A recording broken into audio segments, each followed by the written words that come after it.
Bienvenidos. Continuamos nuestro estudio en el Evangelio de Marcos. Vamos a ir ya al capítulo 9 y versículo 14. Una porción que mi Biblia titula Jesús sana a un muchacho endemoniado.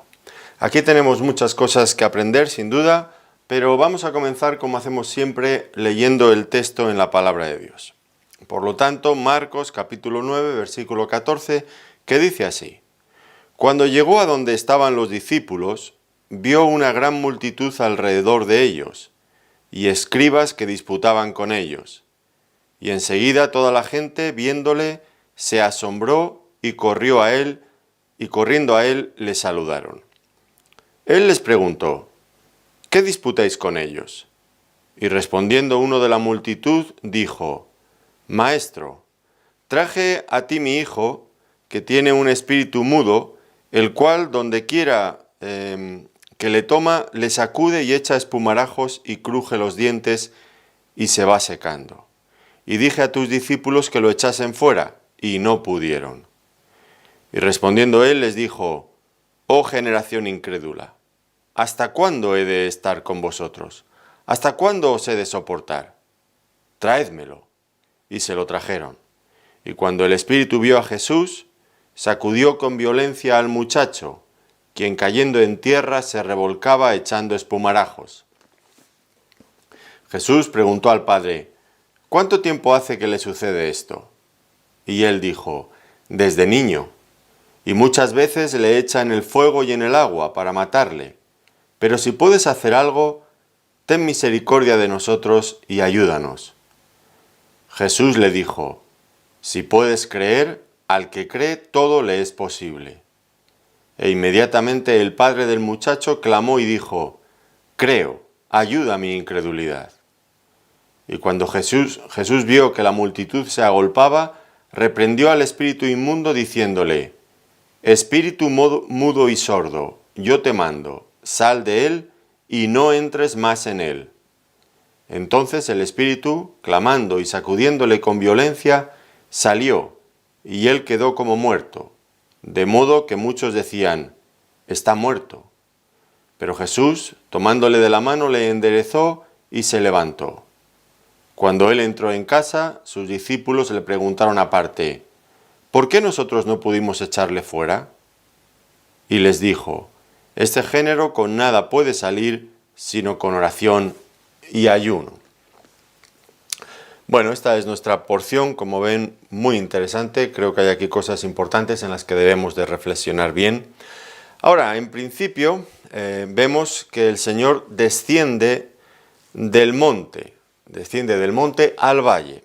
Y aquí hay un contraste, creo que intencionado, que el evangelista quiere establecer, quiere dejarnos claro la diferencia, el contraste entre lo que había ocurrido en la ocasión anterior, que recordarán ustedes fue en el monte de la Transfiguración, con lo que estaba ocurriendo ahora en el valle, cuando el Señor se reencuentra con los 9 discípulos que habían quedado allí. Y desde luego el contraste, como digo, es muy fuerte. Hay varios puntos donde lo podríamos ver. En primer lugar, fíjense la hermosa visión que los discípulos habían tenido en el monte de la Transfiguración con el Señor. Allí habían visto la gloria de Dios, al Señor Jesucristo en toda su majestad. Y ahora, en cambio, al descender al valle, ¿qué es lo que se encuentran?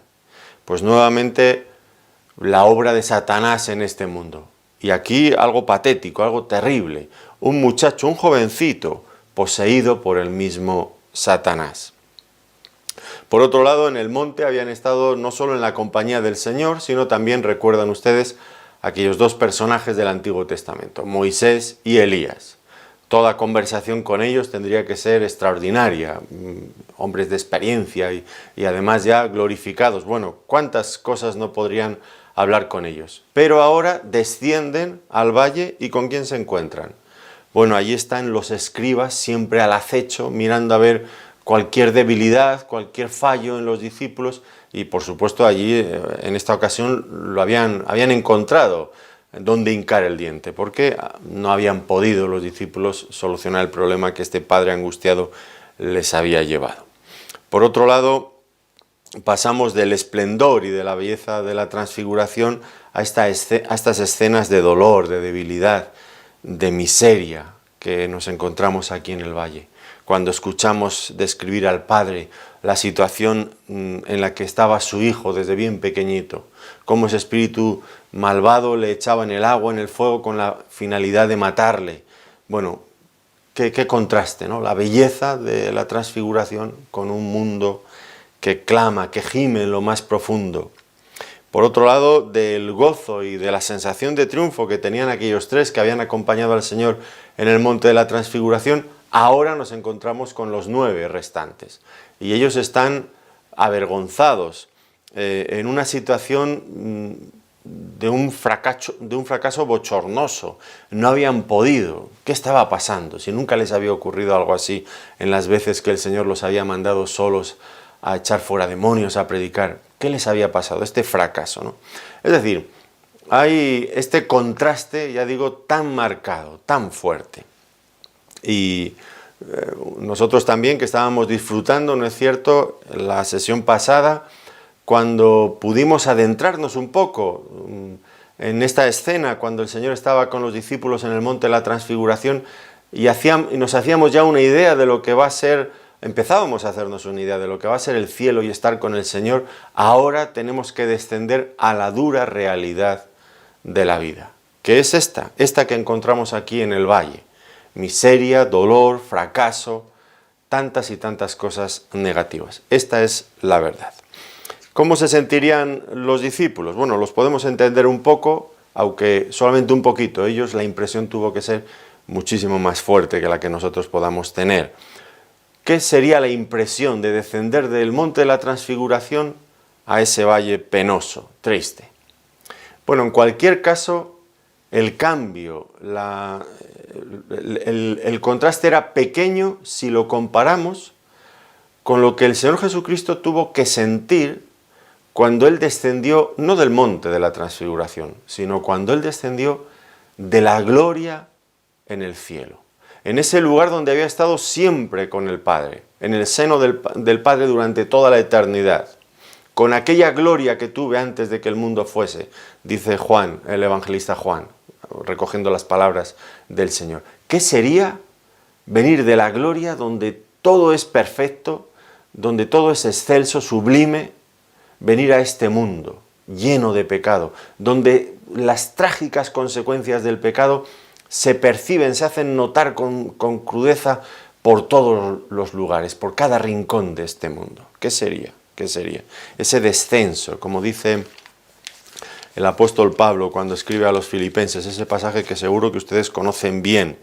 Dice en Filipenses capítulo 2, haya pues en vosotros este sentir que hubo también en Cristo Jesús, el cual, fíjense, siendo en forma de Dios, no estimó el ser igual a Dios como cosa que aferrarse, sino que se despojó a sí mismo, tomando forma de siervo, hecho semejante a los hombres.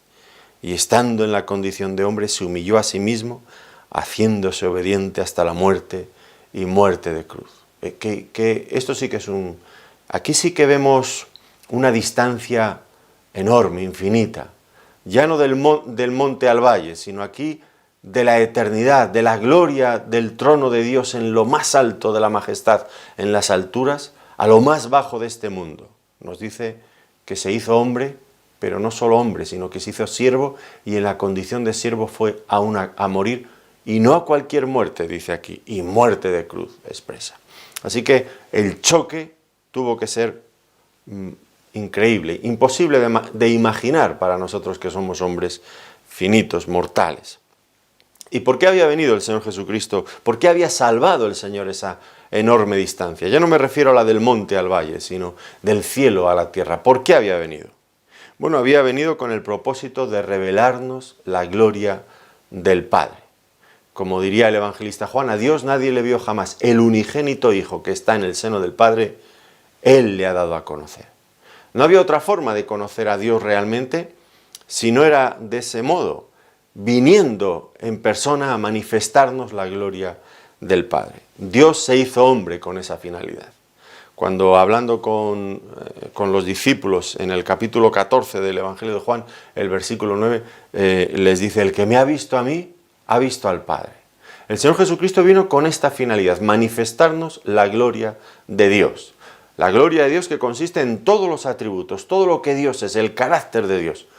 Y es tan importante que alguien nos hable de primera mano de cómo es Dios, sobre todo en este mundo, ¿no es cierto?, donde todos tienen una opinión de Dios, y la mayoría de las ocasiones es una opinión negativa, que les viene por el desconocimiento que tienen de cómo es Dios. Hablan de Él de una forma despectiva, negativa, incluso con maldad, si conocieran de verdad cómo es Dios.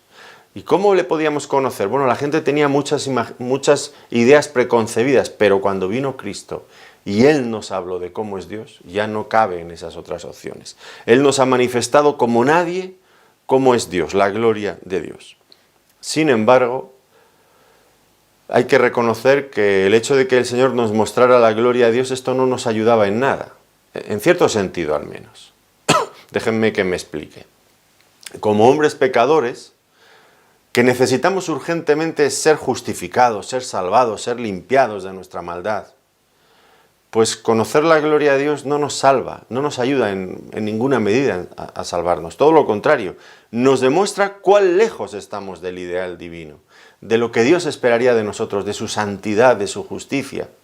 Nos muestra lo lejos que estamos. Por eso el Señor ocultó, veló su gloria una y otra vez. La manifestó de esta forma clara, como acabamos de ver en el pasaje anterior, en el monte de la transfiguración. Pero el resto del tiempo su gloria quedaba velada por su humanidad, dentro de su humanidad. Bien es cierto que Él mostraba las obras de Dios, mostraba el carácter de Dios, pero me refiero a esa gloria física, donde se podía percibir incluso con los ojos, algo tan maravilloso. Y el Señor descendió del cielo a buscarnos para solucionar también ese problema. Él vino a socorrer, como diría el autor a los Hebreos, a la descendencia, creo que es el autor a los Hebreos, ahora no lo recuerdo bien, a la descendencia de Adán, a los hijos, a la triste descendencia de Adán. Y este caso que tenemos aquí es un buen ejemplo de ello. Este hijo de este padre angustiado y este hijo endemoniado, pues es hasta allí donde Él viene a socorrernos, a librarnos de nuestros pecados con el fin de que nosotros un día podamos ver también con toda claridad la gloria de Dios sin ningún tipo de impedimento. Bueno, pues así cuando el Señor desciende del monte, lo primero que crea es expectación. Toda la gente, viéndole, se asombró y corriendo a Él le saludaron. Y ahora nosotros nos preguntamos, ¿a qué se debía este asombro de la gente? Bueno, algunos piensan que el Señor vino de forma repentina e inesperada, apareció allí, estaban en medio de una discusión, se dieron quizás la vuelta y se encontraron con Él y les dio, se quedaron un poco sobresaltados. Algunos han pensado que puede ser esto. Podría ser, yo no lo discuto. Pero también cabe la posibilidad, y a mí me gusta esta idea que voy a expresarles ahora, de que algo del resplandor de la transfiguración, de su gloria manifestada mientras había estado en el monte de la transfiguración, todavía era visible en su rostro. Esto tampoco es descabellado y no sería la primera vez que ocurre en la palabra de Dios. Ustedes seguro que recuerdan el caso de Moisés, cuando él recibió las tablas de la ley en el monte, y al descender, pues todavía algo de la gloria, de ese contacto con Dios, después de 40 días en el monte, pues algo de esa gloria todavía se percibía en el rostro y la gente se le quedaba mirando. De tal modo que Moisés, aconsejado también por aquellos hombres, pues se cubrió con un velo su cara y era lo que hacía cada vez que subía y descendía del monte. Cuando estaba con Dios se quitaba el velo, pero luego al bajar todavía su cara reflejaba ese brillo, esa gloria, y entonces se cubría. Bueno, pues tampoco habría nada de extraño en que el Señor Jesucristo todavía manifestara, fuera visible en Él algo de esa gloria que acababa de revelar, de mostrar a sus discípulos. Así que pienso que algo de esto era lo que causó el asombro cuando lo vieron, aunque puede también que tenga algo que ver con su llegada en un momento en que no estaban pensando, no lo estaban esperando. Luego, allí hay uno en la multitud que explica por qué están todos allí reunidos. Y dice, es el padre de un niño endemoniado, dice, dije a tus discípulos que echaran fuera al demonio y no pudieron. Y esto, pues evidentemente, no había pasado desapercibido para los escribas, que siempre estaban allí al acecho buscando alguna ocasión, algo por lo que ridiculizar, desacreditar, criticar al Señor o a sus discípulos en su defecto.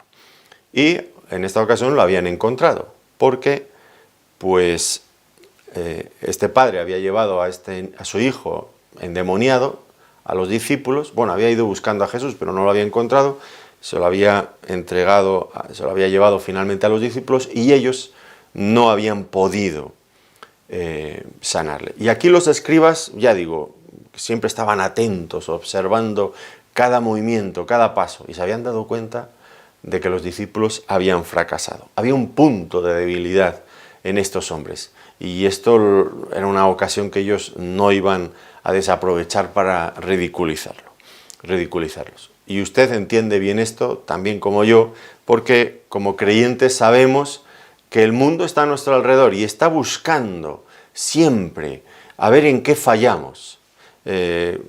Siempre esas frases, ¿no? Mira, tan cristianito, y mírale lo que hace.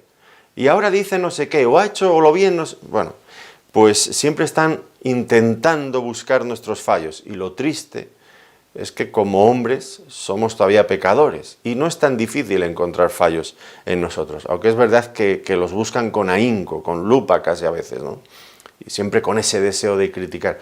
Y qué pocas veces se aplican la misma regla para sí mismos, qué poco se miran muchas veces a ellos mismos, ¿no? Pero es triste que somos discípulos del Señor, estamos aprendiendo y todavía nos falta mucho para llegar a la meta. Hay que reconocerlo, pero bueno, pues debemos esforzarnos en no dar ocasión al adversario para que por causa de nuestro mal testimonio o de algo que podamos hacer mal en un momento determinado, podamos con esto dar lugar a que los enemigos del Evangelio critiquen a Dios, o murmuren de Dios, o cuestionen el poder de Dios, o la gloria del Evangelio. Debemos de esforzarnos como creyentes siempre en vivir a la altura de nuestro llamamiento para evitar este tipo de cosas. Bueno, como digo, el padre había ido buscando al Señor Jesucristo, pero al no encontrarle, pues había llevado a su hijo a los discípulos y se había encontrado con una experiencia realmente frustrante. No habían podido hacer nada por él. Y allí estaba su hijo, revolcándose, tirado allí, con esos gestos, esas convulsiones, que daba auténtica pena y algo de terror también. Qué espectáculo más dramático, un niño en estas condiciones. Bueno, este hombre frustrado, decepcionado. Y podríamos decir que esta es la misma experiencia también de muchas otras personas que en algún momento se han sentido desengañados o se han sentido decepcionados también con una iglesia, con un siervo de Dios, que no les ha dado, que no ha hecho por ellos lo que tal vez esperaban. Pues sí, esto es posible, como decía hace un momento, muy posible. Pero lo que está claro es que nadie que haya ido al Señor Jesucristo ha quedado defraudado con Él. El Señor siempre tiene la respuesta oportuna. Y no estamos diciendo aquí que Él promete darnos todo lo que se nos apetezca, no es esta la cuestión, pero desde luego no hay absolutamente nadie en este mundo que haya ido al Señor Jesucristo en busca de salvación y la haya pedido como Él ha establecido, con arrepentimiento, con fe, y no haya sido salvado y justificado y haya recibido la vida eterna gratuitamente. Nadie va a quedar en este sentido defraudado con el Señor Jesucristo, absolutamente nadie. Nosotros como hombres podemos defraudar a las personas. Y si usted que me escucha es una persona que no es un creyente, no es un cristiano, pues tal vez algunas de las cosas que decimos o que hacemos pueden no ser las más apropiadas, las más acertadas. Y es verdad, pero nosotros siempre insistimos, tanto aquí como en la iglesia local, siempre insistimos en que las personas no deben mirar a los hombres. Cualquier persona que mira a los hombres finalmente quedará decepcionada, porque somos así. Nunca damos la talla que deberíamos de dar. Nosotros, nuestra invitación, nuestra exhortación es siempre a que miren al Señor Jesucristo. Él nunca le va a defraudar, desde luego que no. En eso podemos estar seguros, tan seguros como que yo les puedo defraudar, pero el Señor Jesucristo no. Ahora, vamos a ver el caso, lo que el padre está explicando acerca de su hijo. Dice, mi hijo tiene un espíritu mudo. Luego explica un poco más, el cual, donde quiera que le toma, le sacude y echa espumarajos y cruje los dientes y se va secando. Y esto le pasaba desde niño. Muchas veces le echan el fuego y en el agua para matarle. Qué penosa condición a la que había llevado ese espíritu inmundo a este pobre niño. Bueno, aquí hay un hecho que parece muy claro, fuera de toda duda, y es que este niño que estaba mudo, pues aquí parece que la incapacidad para poder hablar era consecuencia directa de que tenía un espíritu inmundo. Aquí está muy claro, pero aún así debemos de ser muy cautelosos porque no siempre existe esta relación entre enfermedad y pecado o la presencia de un espíritu inmundo. Lo digo porque hay personas que nada más que ven una persona enferma, de lo que sea, automáticamente preparan un culto de exorcismos para sacar fuera al espíritu, al demonio. Y no necesariamente es así. Aquí lo tenemos claro, la palabra de Dios nos lo deja claro. Y habrá ocasiones en las que pueda ser así, evidentemente. No necesariamente este va a ser el único caso. Pero hay que ser prudentes y no decir siempre que hay una persona enferma, mira, tiene faringitis, pues eso es que tiene un demonio. Pues no, señor, no siempre es así. Ahora, lo que no nos resulta difícil de entender, por lo menos para los que somos padres, pues es la angustia de este hombre, que también era padre, viendo el trágico efecto de la obra de Satanás en su propio hijo. Cómo había arruinado la relación entre el padre y el hijo. Cómo les había arrebatado ese gozo y esa alegría que cualquier padre tiene con su hijo pequeño. Y el propio niño, el propio muchacho, viendo cómo se iba destruyendo su vida y cómo el demonio le llevaba a su propia autodestrucción. Pues tuvo que ser, sin duda, muy difícil para el padre y también para el niño. Ahora, lo que nos cuesta un poco más entender es cómo el demonio había logrado tomar posesión de este muchacho cuando aún era niño, porque cuando el Señor le pregunta ¿cuánto tiempo hace que le sucede esto? Y él dijo, desde niño. ¿Cómo el diablo podía haber tomado el control de un niño? Es un caso extraordinario, un caso único en el Evangelio realmente, porque siempre hemos visto endemoniados a personas más mayores. Bueno, tal vez pueda haber algún otro niño, no lo recuerdo ahora. Yo en este momento no me viene ninguno a la mente. Es un caso muy excepcional, pero que viene a manifestar una realidad muy cruda, pero a la que no debemos de obviar, que no debemos olvidar. Y es que a veces pensamos que la infancia es la edad de la inocencia. Pero lo que viene a decirnos este pasaje es que en un mundo caído, bajo los efectos del pecado, que heredamos esa naturaleza que ya la traemos puesta, que viene con nosotros, esa naturaleza caída y mala, pues no hay nadie que se libre. E incluso desde una edad muy temprana, pues el diablo puede estar obrando en un niño. Y esto debemos de tomarlo en consideración. Ahora, también debemos de pensar en la verdad opuesta. Si el diablo puede tomar control y puede ejercer su influencia en un niño de corta edad, también el Espíritu Santo puede hacer lo mismo. Por eso, nunca como padres debemos de desaprovechar absolutamente ninguna oportunidad de comunicarles el Evangelio a nuestros hijos, aun cuando sean bien pequeñitos. Porque si el diablo puede hacer su obra en los niños, el Espíritu Santo de Dios también la puede hacer. Y aquí encontramos una exhortación seria también en este sentido. Ahora el Señor expresa una dura queja. Dice así, oh generación incrédula, ¿hasta cuándo os he de soportar?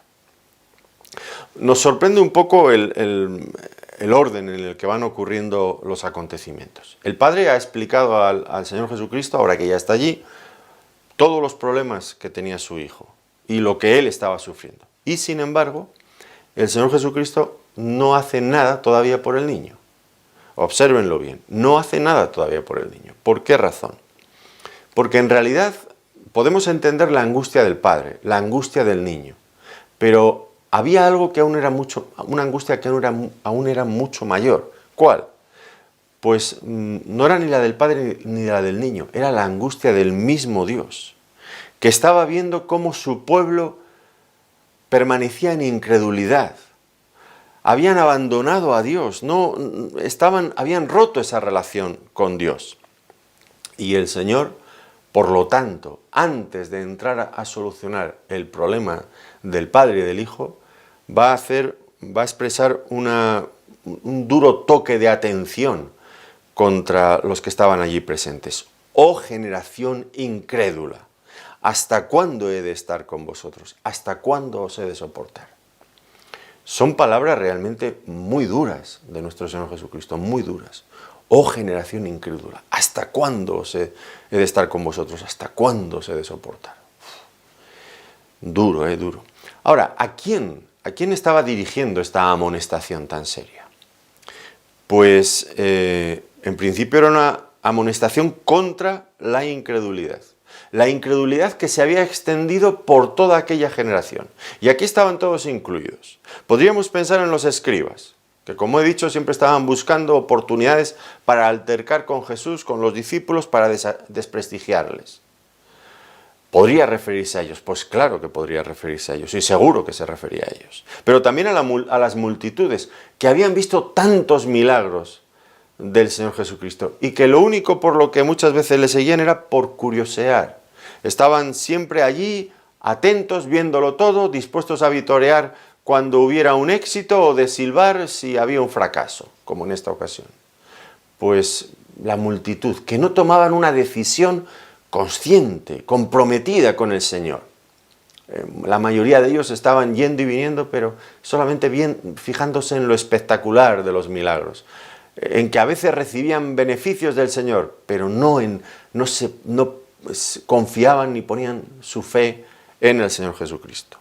También creo que que el Señor estaba incluyendo a los propios discípulos, que habían echado fuera muchos demonios en otras ocasiones. Recuerdan cuando los envió en aquella ocasión anterior, y volvieron eufóricos, pletóricos, porque habían conseguido éxito siempre sobre cada circunstancia que se les había presentado, de la misma forma que el Señor. Y aquí, en cambio, están fracasando. ¿Y por qué? ¿Por qué fracasan aquí? Luego lo veremos con más detalle, pero en principio estaban fracasando porque dentro de ellos había también incredulidad.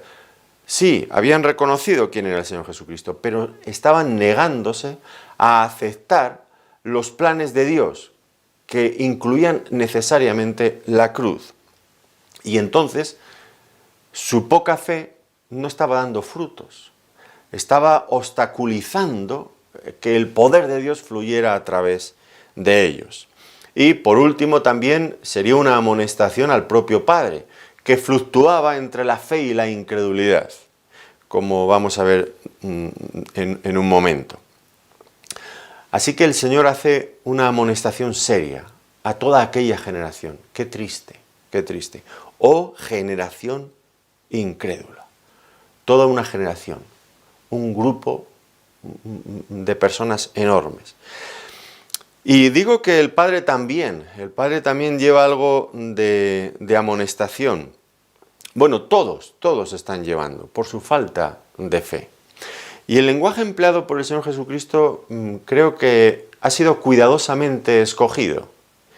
Es muy parecido al que utilizó Moisés siglos atrás cuando tuvo que amonestar de parte de Dios al pueblo de Israel porque se habían apartado de él para ir detrás de los ídolos. En Deuteronomio, en el capítulo 32, hay varias frases, voy a leer solamente algunas de ellas, pero que quizás guardan una relación muy estrecha con estas que utiliza el Señor aquí. Dice allí Moisés: generación torcida y perversa. ¿Así pagáis a Jehová, pueblo loco e ignorante? ¿No es Él tu Padre que te creó? Él te hizo y te estableció, dice Deuteronomio 32:6. Pero sacrificaron a los demonios y no a Dios. A dioses que no habían conocido. Y lo vio Jehová y se encendió en ira por el menosprecio de sus hijos y de sus hijas. Y dijo, veré cuál será su fin, porque son una generación perversa, hijos infieles. Lo mismo, es que suena tan parecidos como si fuera un eco de aquellas palabras de Moisés. Eran así ellos, eran así. Y entonces las preguntas del Señor pues ponían en evidencia la dura resistencia que ofrecía aquella generación para creer en el Señor Jesucristo, para aceptar la misión divina que Él había venido a realizar. ¿Hasta cuándo? ¿Hasta cuándo habré de soportar? Yo creo que pocas veces recuerdo palabras tan duras del Señor Jesucristo en los Evangelios, pero son un toque de atención muy serio para cada uno de nosotros. Ahora vemos que el Señor continúa y pregunta al Padre, ¿cuánto tiempo hace que le sucede esto? Vemos que los discípulos habían fracasado, pero el Señor asume el caso como suyo propio. Él no tenía temor al fracaso, por supuesto que no, por supuesto que no. Así que aquí encontramos también una lección importante. Siempre que todo lo demás nos falle, las personas nos fallen, las instituciones, las iglesias, siempre podemos encontrar al Señor Jesucristo, que nunca nos va a fallar, como ya he explicado antes. Ahora, una vez que el joven estuvo delante del Señor, ¿qué ocurrió? Bueno, pues que el espíritu inmundo empezó a sacudirlo con mucha más violencia. ¿Y qué hizo el Señor? Pues a pesar de que el espíritu estaba sacudiendo y tirando a este muchacho, el Señor todavía no hizo nada con el muchacho, nada. Otra vez se detiene. Es que el Señor tenía que solucionar otras cosas antes de entrar a tratar el problema que a ellos realmente les importaba, por lo que estaban allí reunidos, que era el muchacho. Pero el Señor, ya se dan cuenta, primero ha tratado acerca de esa generación incrédula, con una amonestación dura. Ahora va a tratar con el padre. Porque es verdad, el niño estaba necesitado, eso está fuera de toda duda. Pero antes, y tan importante como que el niño fuera restablecido, había que abordar y solucionar los problemas de fe que arrastraba también el propio padre. Y esto es lo que ahora va a tratar. El padre parece un poco salir a la defensiva. Si puedes hacer algo, ten misericordia de nosotros y ayúdanos. Ahora vamos a ver que el Señor va a hacer una radiografía y va a mostrarnos que el problema de este hombre es su falta de fe. Pero él, ya digo, sale un poco a la defensiva diciendo, bueno, tus discípulos han fracasado, ¿cómo esperas que yo crea? Si puedes hacer algo, ten misericordia de nosotros y ayúdanos. Pero tienes que entender mi falta de fe. Mira, los discípulos no han podido hacer nada con el Señor. Bueno, aquí este hombre parece que está pues dudando. Realmente está haciendo esto, ¿no? Dudando, poniendo en duda, en tela de juicio, el poder del Señor Jesucristo. Si puedes hacer algo, si puedes hacer algo. No estaba seguro de que el Señor pudiera ayudar a su hijo. ¿Recuerdan ustedes el caso aquel que ya vimos al comienzo del Evangelio, en el capítulo 1, versículo 40, aquel leproso? Aquel se acercó al Señor y dijo algo que sonaba parecido a esto. Señor, si quieres, puedes sanarme. Aquí el padre de este muchacho endemoniado dice, si puedes. Ambas preguntas que ponen en tela de juicio, en duda, dos cosas del carácter de Cristo. Que quiera sanarle, que pueda sanarle. Y ambos descubrieron, y nosotros debemos recordarlo, que el Señor quiere y puede. El Señor quiere salvarnos, el Señor puede salvarnos. Claro que sí. No hay nadie que quede excluido, ni por falta de voluntad en el Señor, ni por falta de poder. Esto no era el problema. El problema era el otro, el que estoy mencionando, era si realmente ellos tenían fe. Por eso el Señor devuelve el asunto nuevamente al Padre. Jesús le dijo, si puedes creer, al que cree, todo le es posible. Ya digo, él estaba intentando justificar su falta de fe con el fracaso de los discípulos. Esto lo hacemos también a veces nosotros, lo hace mucha gente, ¿no?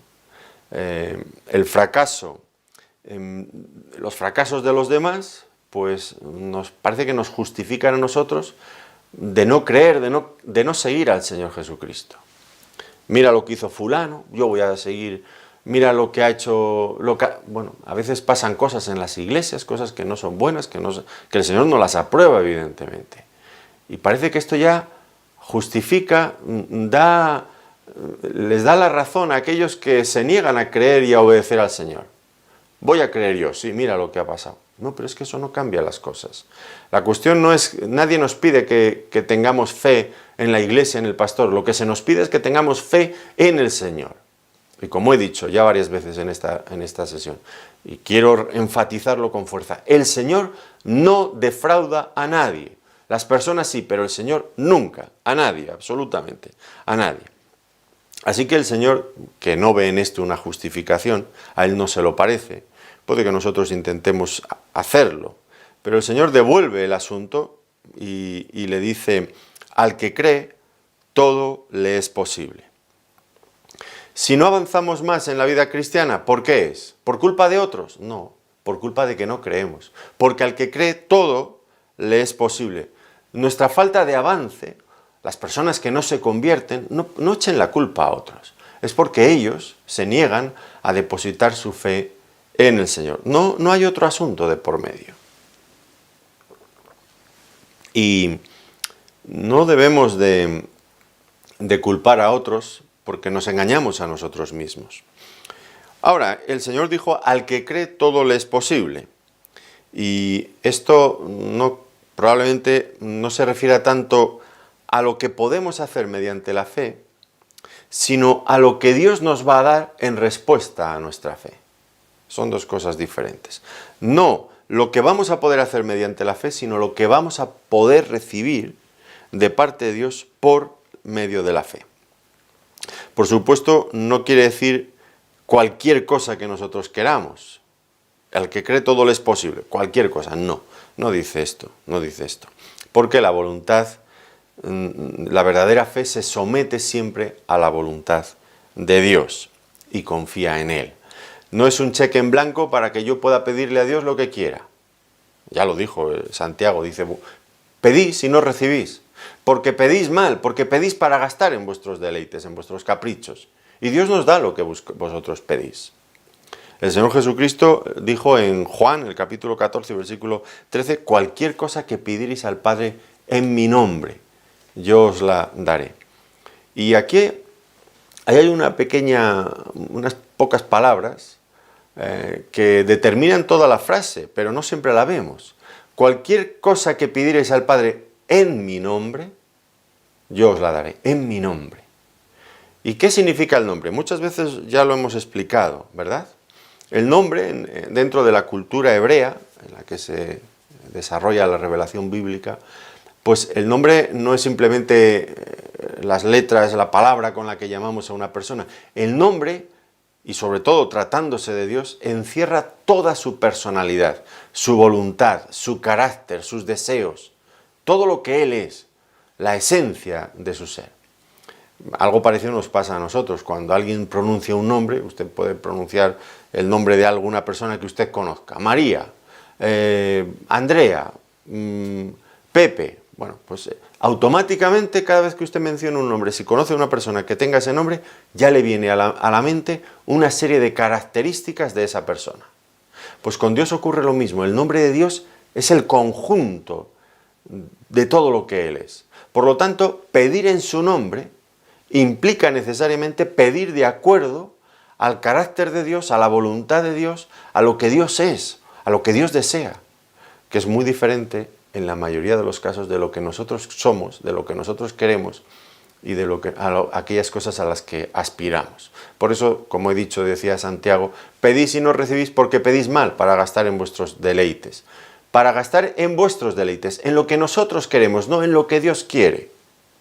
como este pasaje, es que no lo he leído, pero lo tendría que haber leído en Juan 14:13, que acabo de hacer referencia a él. Dice, y todo lo que pidierais al Padre en mi nombre lo haré, para que el Padre sea glorificado en el Hijo. Y aquí hay un segundo detalle importantísimo. Si yo voy a pedir algo que simplemente es para mi comodidad o para mi propia gloria o para mi propio placer, no lo voy a recibir muy probablemente, casi seguro. Mientras que si yo pido algo en el nombre del Señor y, dice a continuación, para que el Padre sea glorificado, lo voy a recibir. Claro que sí, porque coincide con el carácter de Dios y además tiene la finalidad, busco la finalidad de glorificar al Padre. Al que cree todo le es posible, recibiremos grandes cosas de Dios, pero no pensemos que la fe es un cheque en blanco, podemos pedir lo que queramos. Ni tampoco quiere decir me voy a autogestionar y convencer de que lo quiero, y así lo voy a obtener. Eso es autogestión, autosugestión, pero no es fe, eso es otra cosa diferente. Yo no sé si funciona alguna vez, en algún caso, pero desde luego no tiene nada que ver con lo que la Biblia nos enseña. No me voy a autosugestionar queriendo y deseando una cosa y por eso la voy a recibir. No, no tiene nada que ver con eso. Ya digo, los parámetros nos vienen dados en la palabra de Dios y debemos de prestar atención a cada palabra que aparecen en estas expresiones que a veces ignoramos y ya creemos que Dios ha prometido darnos lo que queremos y si no nos lo da, pues nos ha fallado. Y no es eso. Es que nosotros hemos sacado conclusiones porque a nosotros nos apetecía sacarlas, pero que no estaban en la palabra de Dios. Bien, pues entonces dice a continuación el Padre, que ya ha entendido la directa que le ha mandado el Señor Jesucristo, no es un problema de si yo puedo, es un problema de tu fe. ¿Tú tienes fe? Y entonces el Padre clamó y dijo, creo, ayuda a mi incredulidad. Aquí vemos un Padre totalmente honesto, que expresa por un lado su fe, que era muy pequeña, al mismo tiempo que reconoce su flaqueza, sus dificultades para moverse en el ámbito de la fe. Vemos, es una lucha dramática dentro del hombre, en el corazón del hombre, luchando entre la fe y la incredulidad, entre la confianza y la desconfianza. Pero, como ya hemos hablado en otras ocasiones, cuando hay algo de fe, aunque sea tan pequeña como un grano de mostaza, el Señor se va a encargar de robustecerla y de hacerla crecer. Es propio de la fe, es propio del Señor. La fe, si existe, el Señor va a hacer que madure, que vaya creciendo. Y lo que nos encontramos aquí también con este hombre es la respuesta también a qué debemos hacer cuando tenemos problemas de fe, pues es llevárselos al Señor. Como llevaríamos cualquier otro problema, cualquier pecado, cualquier debilidad, se la llevamos al Señor. Pues si tenemos problemas de fe, llevémoslos también al Señor, como hizo este hombre. Creo, ayuda a mi incredulidad. Sí, soy un creyente, pero tengo problemas para enfrentar este asunto, esta prueba en la que tú, Señor, me has colocado en este momento. Creo, pero ayuda a mi incredulidad. Seamos honestos como lo fue este Padre. El Señor no nos va a culpar por hacer este tipo de peticiones, todo lo contrario, va a responder a nuestras inquietudes y nos va a ayudar a avanzar en este camino de la fe. Entonces, ahora sí, en este momento, después de haber tratado con las multitudes incrédulas, después de haber tratado concretamente el asunto de la falta de fe del Padre, ahora, por fin, Jesús reprendió al espíritu inmundo y le dijo, yo te mando, sal de él y no entres más en él. Bueno, es verdad que también la multitud empezó a agolparse y el Señor huía de convertir en un espectáculo los milagros que él hacía. Era muy diferente de algunos predicadores que hacen sanidades hoy en día o que pretenden hacer sanidades. Ya esto no voy a hacer ninguna afirmación categórica, pero lo que sí que he visto es que les gusta muchas veces hacer espectáculo. El Señor huía de eso. Por eso cuando vio que las multitudes empezaban a agolparse, él automáticamente aceleró, si cabe, la curación del muchacho. Y es verdad, aquel espíritu maligno era muy poderoso, como luego va a decir, pero no podía de ninguna manera resistirse ante el poder de nuestro Señor Jesucristo. Y en este caso el Señor hace dos cosas: lo manda salir, pero le da una segunda orden que debería de cumplir rigurosamente, y es que le prohibió volver a él. Ahora, cuando el Señor le mandó esto, el Espíritu aún intentó hacerle todo el daño posible a este muchacho, y lo tiró al suelo y quedó allí como muerto. Pero ahora vemos también este hermoso gesto de parte del Señor, que le tomó de la mano, le restauró plenamente y le devolvió las fuerzas, levantándolo nuevamente a la vida. Un acto hermoso. Me imagino al Señor agachándose a donde el muchacho estaba para tomarle de la mano y levantarlo, darle ánimos y entregárselo a su padre. Una historia con final feliz, sin lugar a dudas. Pero nos queda todavía otro asunto por solucionar, y el evangelista va a tratarlo también, y es el tema de los discípulos. Ahora, cuando llegan a la casa, los discípulos preguntan: ¿por qué nosotros no pudimos echarle fuera? Esto lo hacen, ya digo, cuando están a solas con el Señor. Era un problema que había quedado pendiente allí. Ellos, como ya hemos dicho, pues recordarían aquellos casos en los que el Señor les había enviado y ellos habían conseguido un éxito pleno echando demonios, sanando enfermos, todas aquellas cosas. Pero ahora este vergonzoso fracaso. ¿Por qué? ¿Qué había fallado en esta ocasión? Bueno, pues el Señor ya había contestado a su pregunta: «Oh generación incrédula». La falta de fe era la causa de su fracaso. Pero usted puede decir: bueno, pero estos hombres sí creían, eran discípulos del Señor. Fíjense que hace bien poco habían hecho esta declaración que al Señor le agradó tanto: tú eres el Cristo. Le habían identificado por fin de una manera correcta. Pues tenían fe, evidentemente, sí, tenían fe, es verdad. Pero estaban rechazando la voluntad de Dios. La voluntad de Dios no sobre ellos mismos, sino sobre el Señor Jesucristo, que tenía que ir a la cruz. Claro, también les afectaba a ellos, evidentemente. Pero rechazar la voluntad de Dios para sus vidas o para la vida del Señor. ¿No les suena esto familiar? Nosotros somos creyentes, tenemos fe en el Señor, pero ¿no es cierto que algunas veces nos resistimos a aceptar la voluntad de Dios para nuestras vidas? ¿Y no es verdad también que eso nos incapacita, nos debilita para poder vivir victoriosamente la vida cristiana? O incluso para tener ministerios fructíferos. Pues claro que nos afecta. Esto era lo que les estaba pasando a estos discípulos. Así que no era de extrañar la derrota que acababan de sufrir. Por otro lado, el Señor añade algo más. Dice: este género con nada puede salir sino con oración y ayuno. Lo que les viene a decir es que hay distintos géneros de demonios. Yo no soy un experto en esto. Bueno, hay algunos que hablan mucho de demonios y creo que saben lo mismo que yo. Bueno, igual algo más o igual algo menos, no lo sé. Pero por lo que el Señor dice, pues hay distintos géneros de demonios. Tal vez demonios más poderosos que otros, más malignos, no lo sé. Solamente nos dice esto el Señor. Y en estos casos, cuando enfrentamos a la peor clase de demonios, pues es necesario mayor potencia, mayor poder espiritual. Y estos discípulos tenían que enfrentarse con las fuerzas de Satanás y habían descuidado revestirse de toda la armadura de Dios. Ustedes recuerdan cómo viene explicado esto en Efesios capítulo 6, donde también somos exhortados a vestirnos con toda la armadura de Dios. Les faltaba en este caso la fe, y el Señor añadió dos cosas más: la oración y el ayuno.